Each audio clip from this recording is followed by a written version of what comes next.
Welcome back. Welcome back. Welcome, welcome, welcome, welcome back. Welcome back. Welcome, welcome, welcome, welcome back. But yeah, so welcome to Tea with Honey. It's your girl HoneyDaVinci, and I'm back with another video.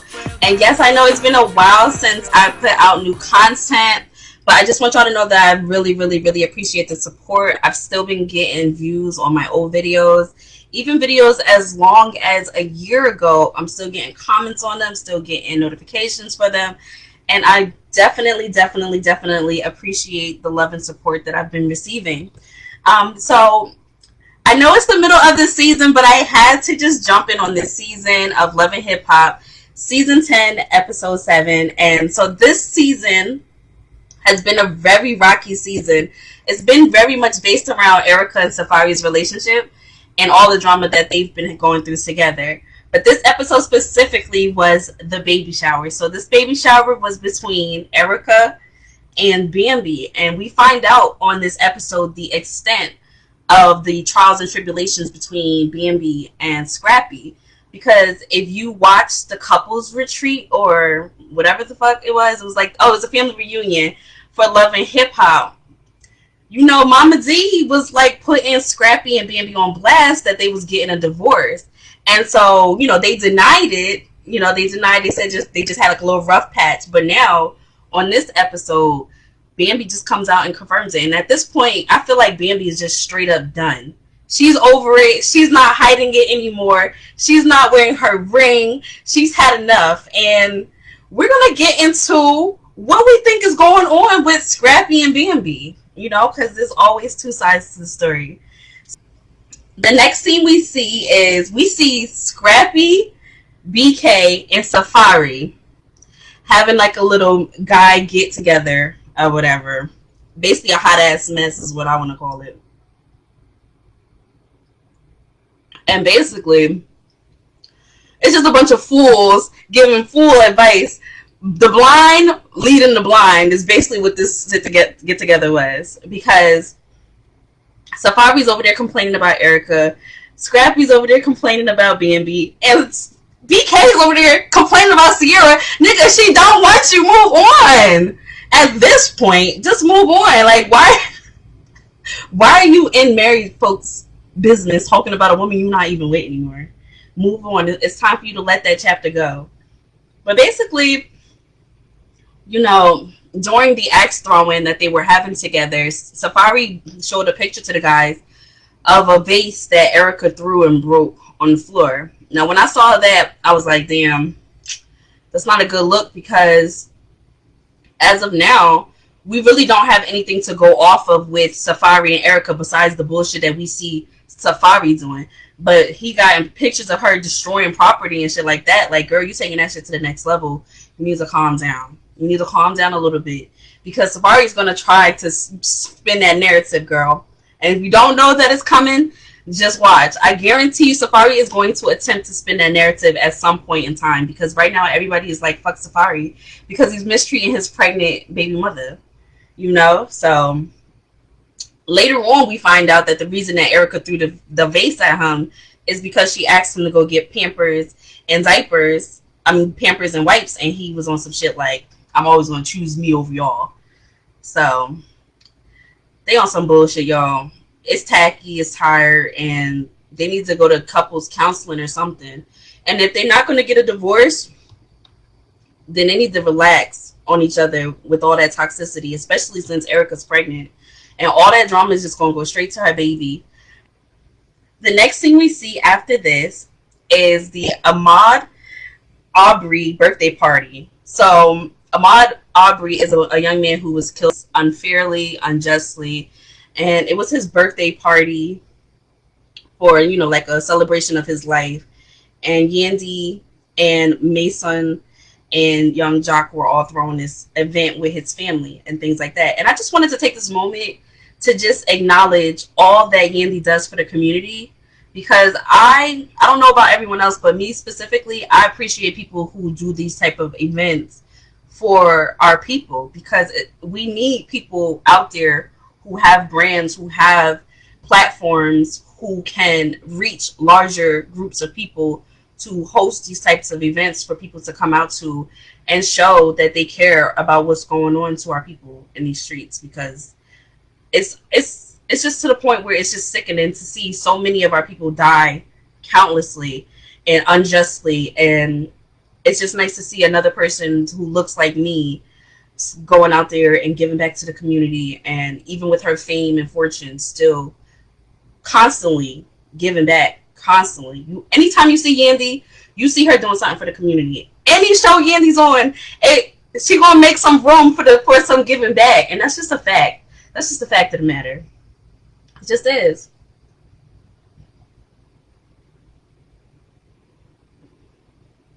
So I just wanted to acknowledge that during this situation, Young Jock is going on and on about the fact that he invited his son and his son didn't come.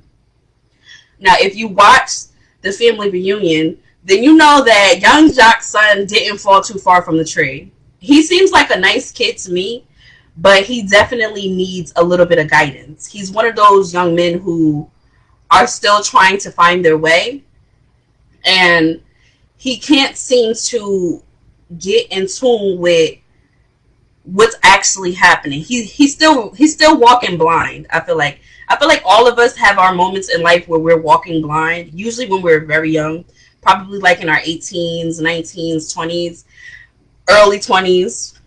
You know, might be walking blind, not giving a fuck about what's going on, thinking that everybody's our friend or whatever the case is. And I think that's the situation that Young Jock's son is going through. And Young Jock is trying to pour into his son that this is what's actually going on. People who can get you in a situation to get killed are people you should probably avoid. You have a lot of resources, meaning me, Young Jock. If I was Young Jock, it would be me. And you are essentially throwing those resources away by attaching yourself to people who are out here getting shot in the streets. Boy, what is you doing out here when you could be in the suburbs chilling? But I think that Young Jock's son is suffering from a mentality that a lot of people who are born well off go through. And that's this mentality of wanting to be hood. Like, people in the hood, they strive to eventually get out the hood, And people who are born in the suburbs, they glorify being in the hood. Not saying it's anything, too wrong with being in the hood. But I'm just saying people in the hood are striving to get out the hood and make a better life for themselves and to get out of poverty and to get out of getting shot at clubs and shit. And I just feel like Young Jock's son, he's still walking blind. Eventually, like Mason told him, sometimes you gotta just keep telling the child over and over and over the same shit before it clicks. And they realize, like, yo, my parents been right all this time about this shit. Or my friend has been right, giving me this advice all this time, So that was that. After this situation, Sierra invites Yandy and Bambi. I said Yandy, my bad. Sierra invites Bambi and Erica out to brunch. So, as we know, Erica and Bambi are both pregnant. Lord. Let me take a sip on that one.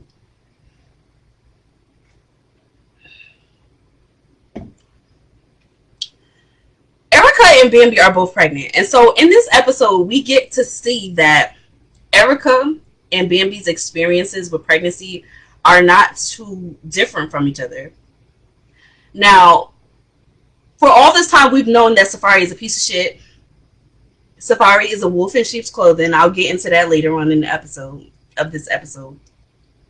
But basically, we get to see that Scrappy is not really stepping up to the plate when it comes to Bambi. Now, I'm going to give you my opinion. I'm going to try not to be biased, okay? Because I love Scrappy. So, I'm really going to try not to be biased. I'm going to try to look at it from both sides and not just from the more popular side, okay? So with Scrappy and Safaree, what they have, with the differences between them that I believe that Scrappy is doing more than Bambi perceives he is. I believe that. I don't know why. I just get a sense that he is. You know what I mean? As far as Safaree goes, Safaree is a true born narcissist. Safaree is truly selfish, self-centered, and inconsiderate. You know what I mean? So everything that he's been doing to Erica is just like a confirmation of his character. It's something that you kind of could have expected if you just paid attention to his character. You know what I mean? Whereas with Scrappy, I think that Scrappy genuinely cares about Bambi. You know, I feel like Scrappy is just a low maintenance person. You get what I mean? So I feel like with Scrappy being a low maintenance person, meaning he's one of those guys that if you just cook for him, clean for him, chill out a little bit, and give him some good ass, that he just probably going to chill. That's what I think. That's what I think about Scrappy. Whereas Safaree is big on the images. Safaree is big on looking like he's something that he's not.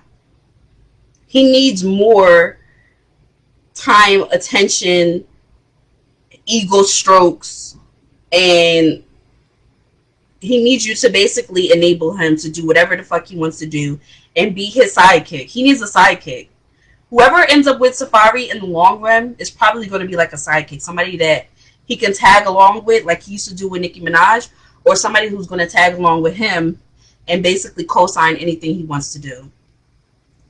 Whereas with Scrappy, I believe that Scrappy is more so, here, babe, you can take the lead. I'm going to do the man shit. You do the woman shit.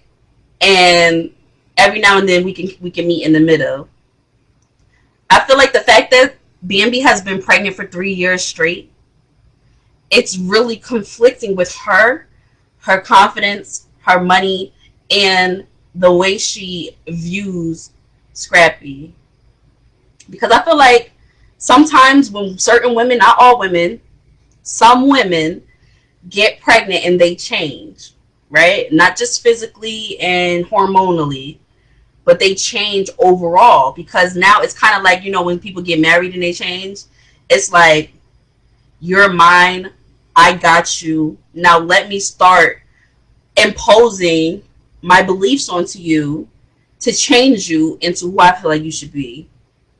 As opposed to when they weren't married and they didn't have kids together and she was just there, just happy to be there. You know what I'm saying? You get my drift?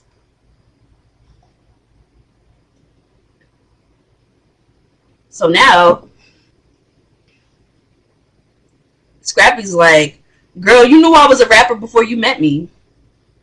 And now my song is, I know I ain't had no hits for a while, but now my songs is taking off. So what's the problem? I'm going to the studio. I'm going out here. I'm going out there. And Bambi's like, no, I'm pregnant. I can't do shit. I want you to stay in the house with me. I want you to rub my feet. I want you to, you know, feed me fucking ice cream and fucking all that shit that I want because I'm pregnant. I want you to cater to me because I'm pregnant. And understandable, most women want that. But the fact of the matter is, you knew that Scrappy was a rapper when you got with him.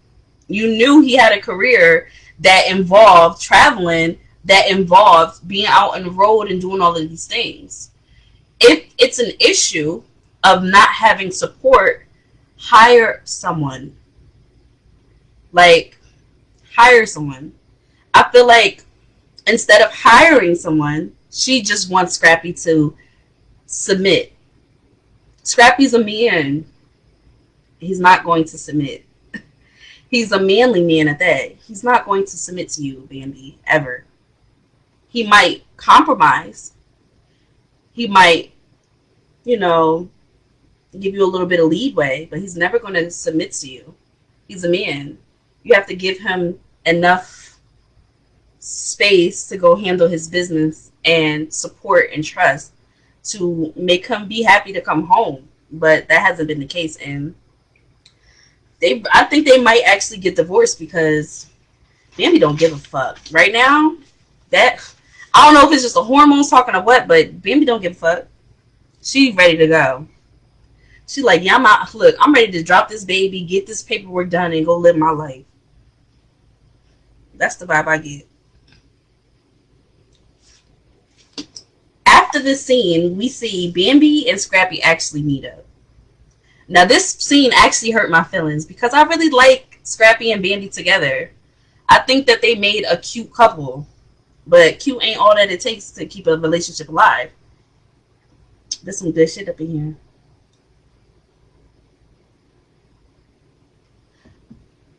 A couple that look together, that ain't all it takes to make a relationship work, and love ain't all it takes to make a relationship work either. So, basically, Scrappy went to go have a sit down with Bambi. When he went to go have to sit down with Bambi, Bambi was on that shit like, look, I don't want you coming to the baby shower. And Scrappy's like, whoa, you know, like, what's going on? Like, she's like, you haven't been helping me. You haven't been helping me. You haven't been stepping up to the plate and all of these things. And she brought up the fact that he's supposed to be going to Miami. And Scrappy's like, girl, you know I'm supposed to be out here making this money. You know this is my dream. And I don't think that she believes in him. That's what I think a big part of their problem is that Bambi doesn't believe in Scrappy. She doesn't believe that he can achieve the things that he's still trying to achieve. Because 9 times out of 10, Scrappy might not get a number one. But it's a new day and age. Like with TikTok and shit like that, anybody can get a number one, really. All you gotta do is make a catchy song. And next thing you know, you got you a number one, getting record labels coming at you, trying to get you to get deals and all types of shit. But I think that she doesn't support him because she doesn't believe in him, and she thinks that it's time for him to settle down and take care of his kids and his responsibilities.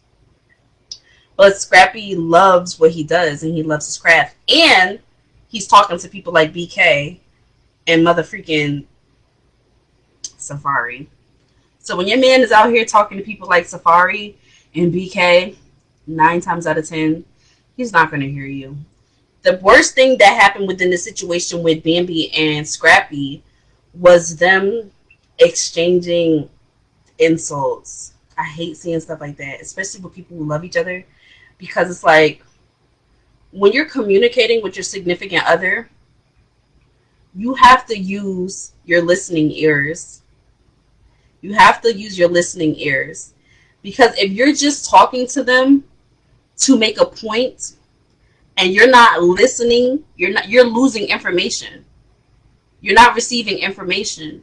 So when you're just listening to respond, a lot of the information that's coming in is just projecting. It's just going to be projected right off of your ears. So it went from a situation of, you don't help me enough, to, oh, well, I got this shop for you. Who got this shop? And then it turned into, nigga, you got this shop for me, but motherfucker, I was keeping your lights on. And it's like, damn, like, whoa, like, how did we get here? How did we get here, Scrappy and Bambi? Like, how did we get here?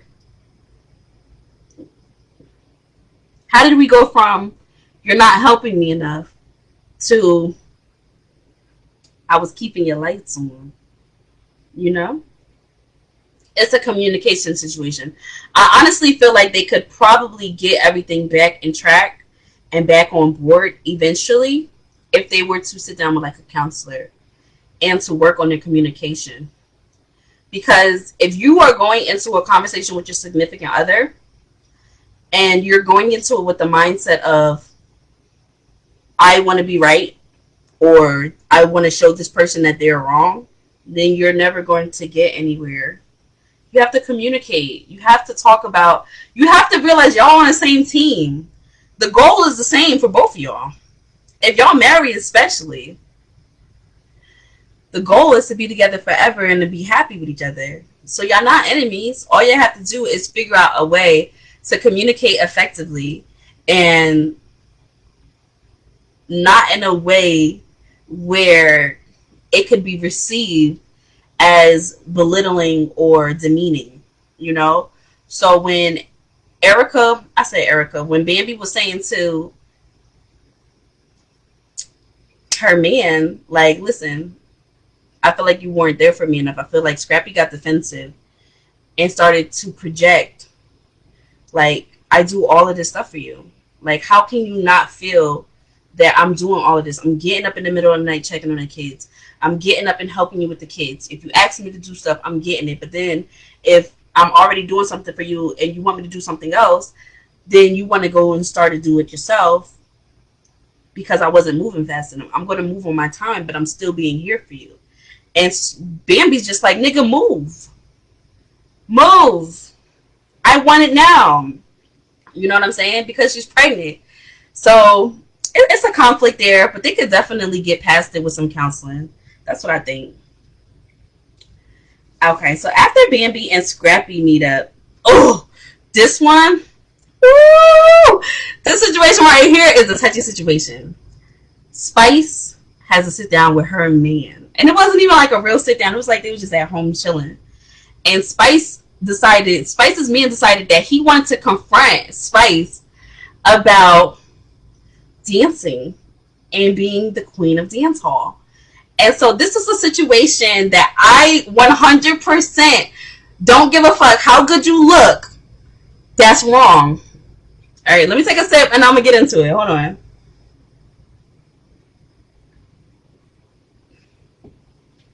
Spice's man said to her, because Spice was like, listen, you know, we've been on a pandemic relationship, but pretty soon I'm going to have to take this black wig off and throw the blue wig back on. And he's like, well, yeah, so we got to talk about, you know, the way you be dancing, the type of music you be making. Like, I'm not with that. And Spice is like, what? Like, what do you mean you're not with it? Like, what do I do that's offensive? And he's like, winding. Basically, being Spice. Yo! Oh my gosh, yo, this is so typical for some men. Why would you get with a dance hall, the queen of dance hall, and tell her you don't like her winding? Like, can someone please educate me on this? Why would you get with the queen of dance hall who shakes her ass, busts into splits, brings people on stage and drops it on them? Right?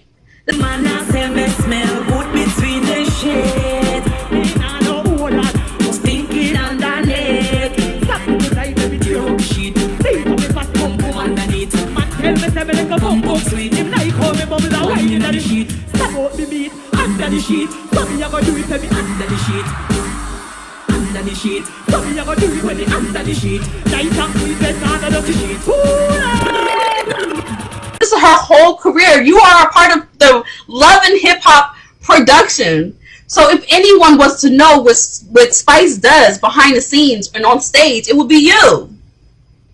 Right? You are literally front row at some of her concert because you're part of the Love and Hip Hop production, recording her or doing something with her. And now you want her to stop dancing and winding and being sexual because he said his dream is not to be with a woman who shakes her ass onto people. Now, granted, I totally understand that point. Granted, a regular guy on the street, I understand. A regular guy on the street, I understand. I understand where you're coming from.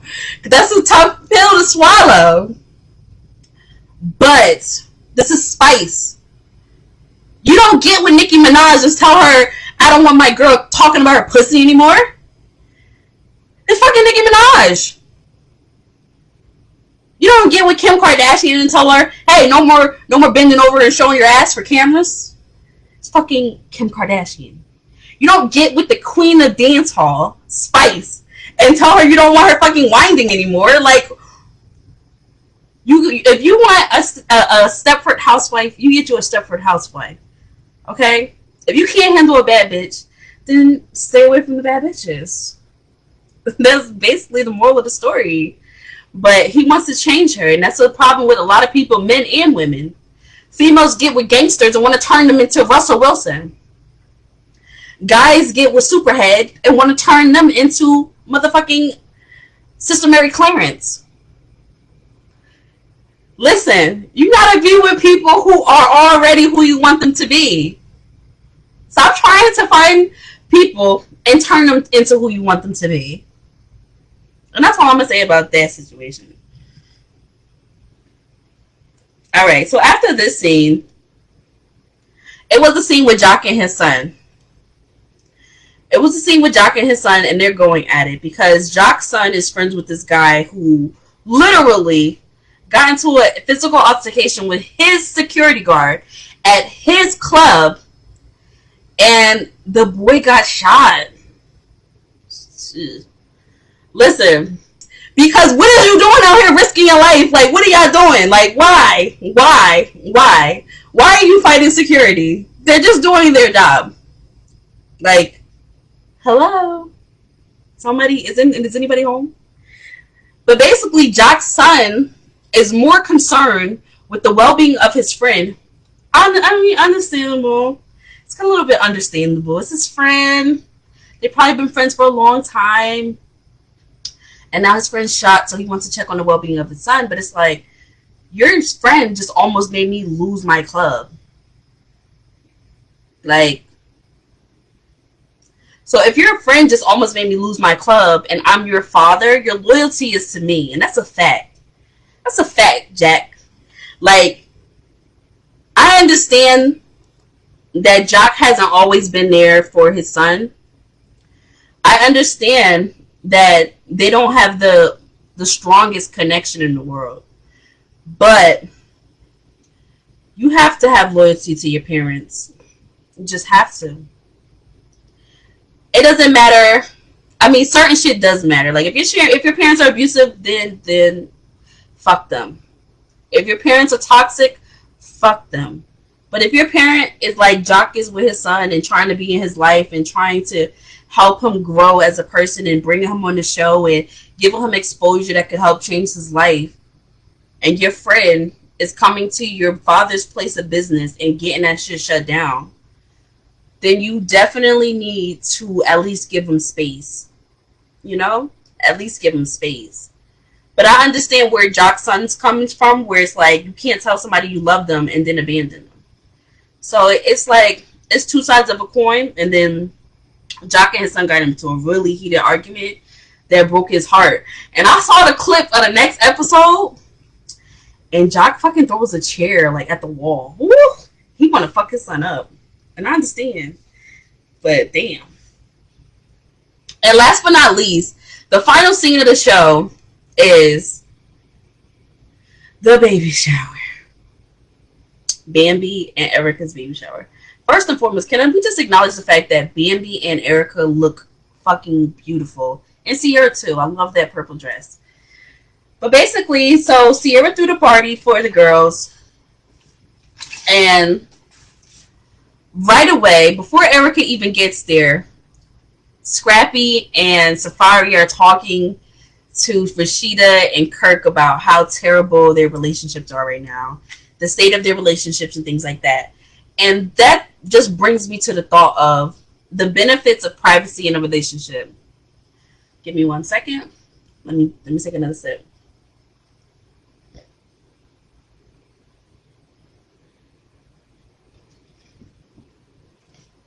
All right.